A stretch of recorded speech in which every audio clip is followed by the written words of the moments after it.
സന്നദ്ധ സംഘടനകളെല്ലാം ഉൾപ്പെടുത്തി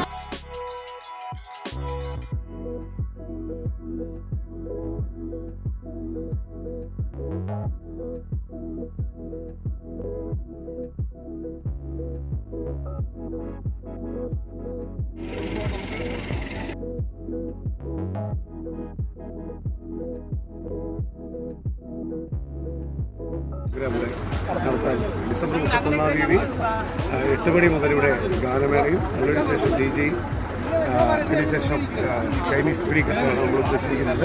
അതിനുശേഷം ബാപ്പാജിയെ കത്തിച്ചുകൊണ്ട് നമ്മൾ വർഷം 2024 വരവേൽക്കുകയാണ്. വളരെ 1.25 ലക്ഷം രൂപയോളം ചിലവഴിച്ചാണ് നമ്മൾ ഈ ബാപ്പാജി വന്നിരിക്കുന്നത്. എറണാകുളത്തെ ബാപ്പാജിയെ കഴിഞ്ഞും വലിയതായിട്ട് തന്നെ വരണം, അവിടെ കടപിടിക്കുന്ന രീതിയിലായിരിക്കണം എന്നുള്ള ഞങ്ങളുടെ സഹപ്രവർത്തകരുടെ പൊതുജനങ്ങളുടെ ആഗ്രഹപ്രകാരമാണ് നല്ല എളുപ്പത്തിൽ തന്നെ 40 അടി ഉയരത്തിലുള്ള ബാപ്പാജിയെ ഞങ്ങൾ കത്തിക്കുന്നത്.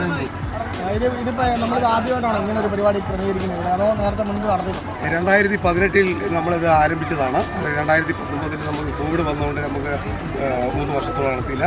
കഴിഞ്ഞ വർഷം നടത്തി വലിയൊരു ജനപങ്കാളിത്തം ഈ മീനന്ത്രയാറിൻ്റെ പ്രദേശങ്ങളിലുണ്ടായി. ഈ പ്രാവശ്യവും അതിലേറെ ജനങ്ങൾ ഇവിടെ ഇതിൽ പങ്കുചേരാൻ എത്തുമെന്നാണ് ഞങ്ങളുടെ സംഘാടകരുടെ എല്ലാം പ്രതീക്ഷ. വളരെ നല്ല രീതിയിൽ ജനങ്ങളുടെ ഒരു സപ്പോർട്ട് ഞങ്ങൾക്ക് ലഭിക്കുന്നു.